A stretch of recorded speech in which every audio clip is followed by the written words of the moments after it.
Hi, I'm Dr. Keith Graham from the School of Teacher Education at National Taiwan Normal University. Welcome to my office hours. It's that time again, start of a new school year. And so I thought it would be a good opportunity for me to make a video about the mindsets that I think all bilingual teachers should have going into a new academic year. This video isn't just for people that are new to bilingual education. I think it's a video for all of us, including myself. I hope that the mindsets that I share in this video are a good reminder for all of us about setting the right conditions for our bilingual classrooms and setting the right expectations for what we can achieve. My inspiration for these mindsets are actually my journey as a father. As I was preparing to become a father of a bilingual child, one of the books that I relied on was Maximize Your Child's Bilingual Ability by Adam Beck. While this book is catered to bilingual parents, I think a lot of the mindsets that he shares are perfect for bilingual teachers as well.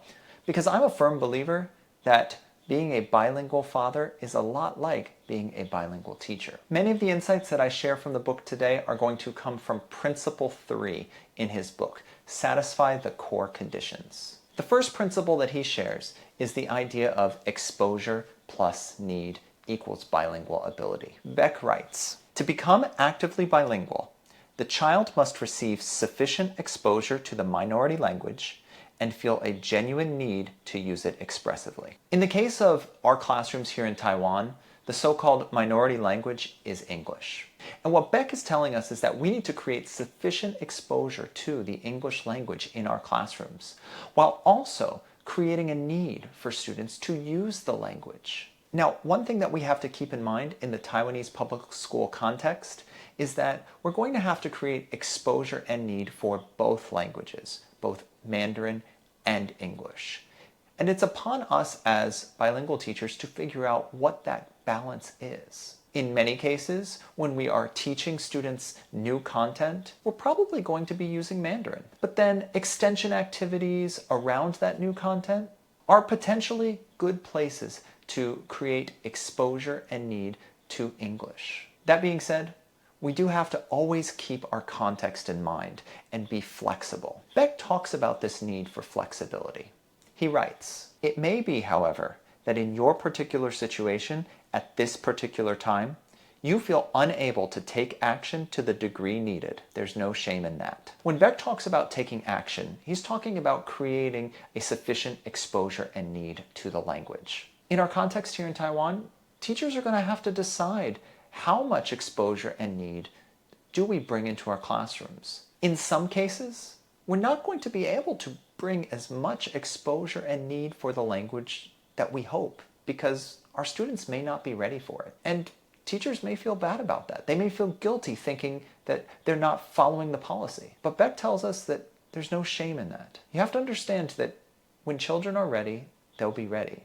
We can't make them ready. So we have to just do our best to provide as much exposure and need as we can in our situation and to the degree that we're able to. Another thing that we have to keep in mind is that, especially for teachers who only see a class for one academic year, remember that becoming a bilingual is a long journey.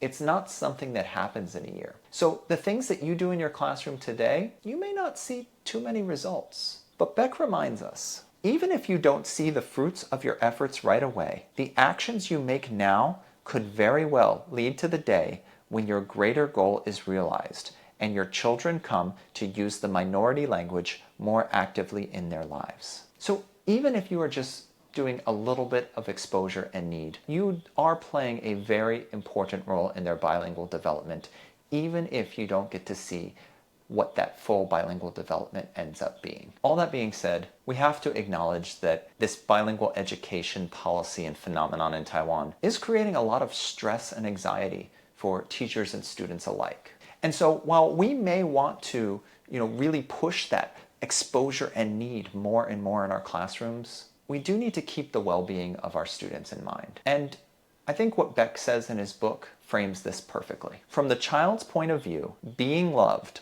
will always be more important than being bilingual. So as you go into this new school year, remember that our job as teachers is to help our students grow in a positive environment. So take care of that first.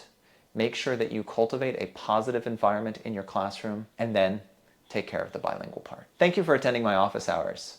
If you have a question that you'd like me to answer on this channel, please send me an email at kmgraham@ntnu.edu.tw. I'll see you next time.